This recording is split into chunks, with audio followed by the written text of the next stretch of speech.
Politiku prominenti fil-Partit Laburista allegatament involut f'attentat ta' serqa kbira fuq bank lokali 10 snin ilu hija din l-aħħar minn serje ta' allegazzjonijiet ma jifqu qatt fil-konfront ta' nies prominenti fil-Partit Laburista u fil-Gvern. Din l-aħbar kienet svelata mill-gazzetta The Sunday Times of Malta illi rrappurtat li din l-informazzjoni ngħatat lill-Pulizija minn Vince Muscat magħruf bħala il-Koħħu.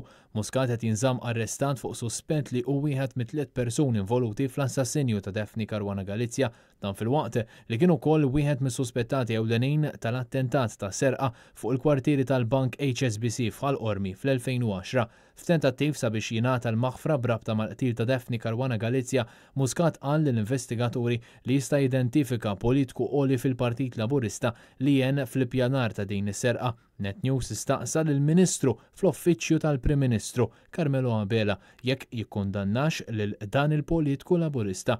Abela jidher viżibilment skomdu quddiem id-domandi tagħna. Tikkundanna dan il-persuna li jgħidu li huwa politician?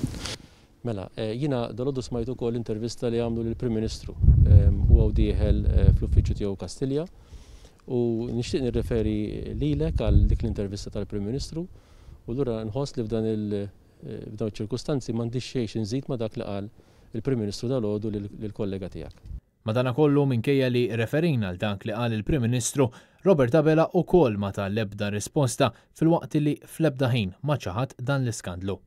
Jien naġixxi meta il-Kummissarju tal-Pulizija jiġi għandi u jgħidli li hemm lok illi jiena nieħu deċiżjoni oħra.